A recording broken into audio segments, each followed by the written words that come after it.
Spanish sausage. Well, it's not bad. Like I said, if the package is open, let it sit on the air for a while, and the smell will. Had a terrible smell in the first second when I got it out of the package. But now it's it's not as bad as I expected. The taste is pretty good. I like it. I got some more information about the sausage. There's a little podcast, and there is some more tasting after. Okay, let's unpack this. When you think about Spanish charcuterie, I bet the first thing that comes to mind is chorizo. That bright, red, smoky sausage. Almost always, yeah. But today, we're going to dive into its maybe more sophisticated cousin, salchichon. Yes. And the best way to think about it, really, is as a classic Spanish salami. If you've had high-quality Italian or even some German salami, salchichon is going to feel very familiar. In terms of texture, you mean? In terms of that cured, dense, satisfying bite, yes. But the flavor, yeah, that's a whole other story. The key thing to grasp, I think, is that salchichon is defined by what it lacks. Which is the pimentón, the Spanish paprika. Exactly, no paprika, and that changes everything. Right, so if you take away that signature Spanish spice, what do you build the flavor with? What's the traditional composition? Well, the base is pretty classic. You're usually looking at a mix of lean pork, maybe some beef, and then a good amount of pork fat, for that perfect texture and mouthfeel. Okay, standard so far. But the real Spanish signature here comes from the aromatics. Instead of paprika, they go with salt, a lot of black pepper, and then these wonderful warming spices.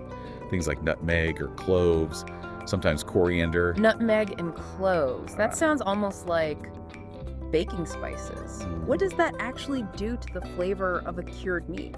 It creates this beautiful, subtle warmth. I mean, think of it this way. If chorizo is the bold, smoky, front and center BBQ of the charcuterie board, yeah, I like that, then salchichon is the aromatic, almost perfumed centerpiece. It really lets the quality of the pork shine through because it's not being masked by heavy smoke or chili. And here's where it gets really interesting, right? Because once you have that basic formula, you start getting all these regional twists. Of course. And the differences aren't just in, the spice ratios. It's about the meat itself. And even more importantly, the specific place where it's cured. So let's talk about the big one, the protected one. You mean salchichon de Vic? It is so unique, so tied to its location, that it actually has an EU protected designation. Wow. Which means it can only be produced in the plain of Vic in Catalonia. And that's not just about protecting a recipe, it's about protecting the terroir. Terroir for a sausage. Absolutely. The high altitude, the specific cold, dry climate, that's all part of the recipe. It's essential for its unique, slow curing process. So that's a tradition that's basically guarded by geography.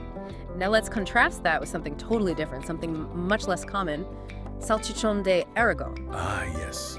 This one is fascinating because it comes from a much older tradition of using the whole animal. And what does that mean in practice? It means it has liver.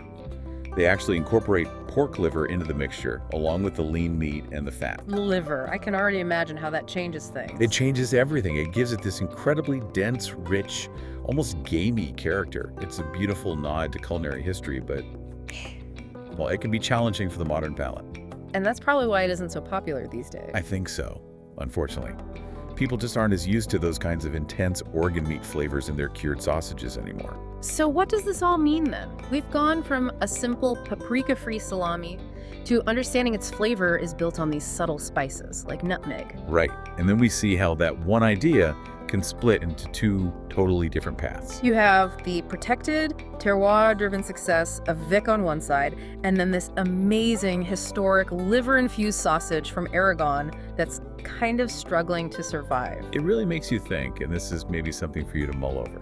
We protect the traditions that are already popular and commercially successful, like the one from Vic. Sure.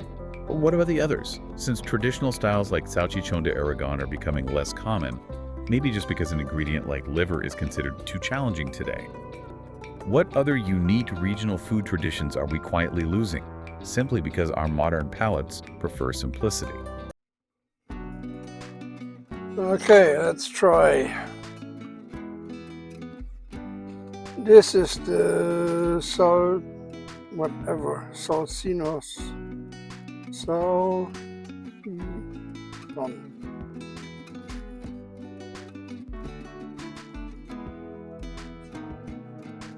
This is what it is.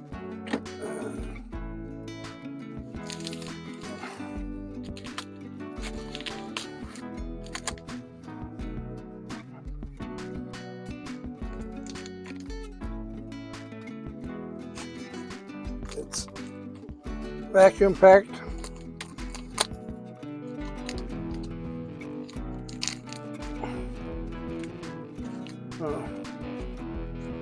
Guess I get it out completely if I can. Yeah.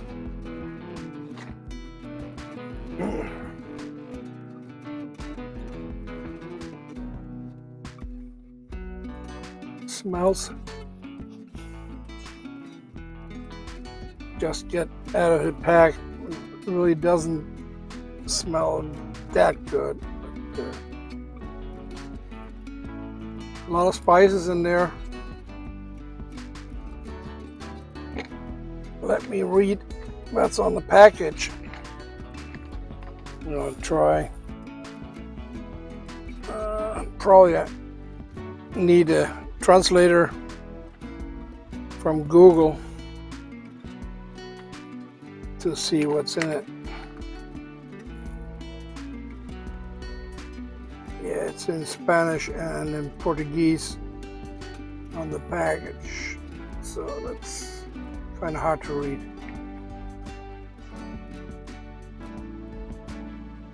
The nutrition.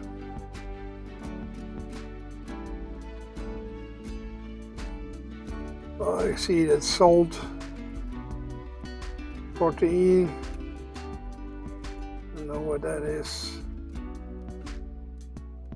I guess that's greases. That's the grease.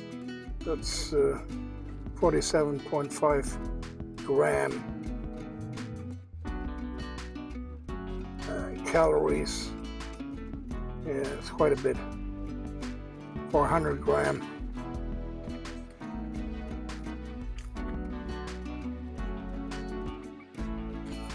Okay, let's try. See, well, there's a casing around. No idea if that is edible or artificial.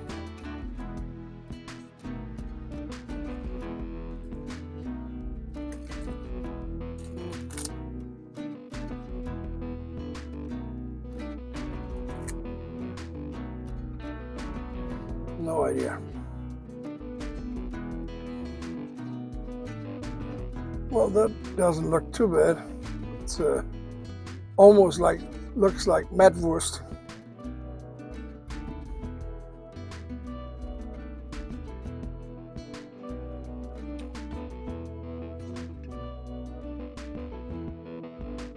Oh.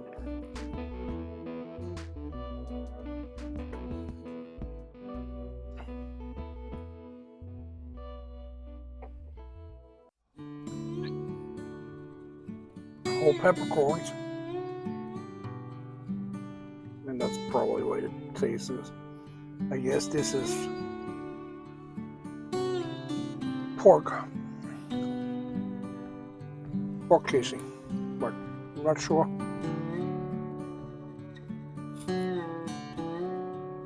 It's not as bad as I expected.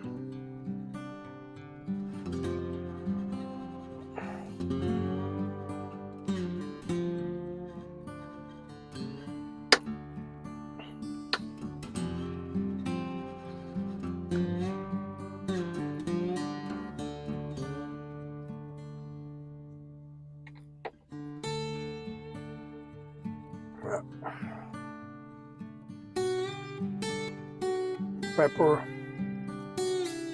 yeah, oh, not bad. That works. I guess I have to leave it open for a while, so I guess the smell will disappear. But that's Nice Medwurst. Okay.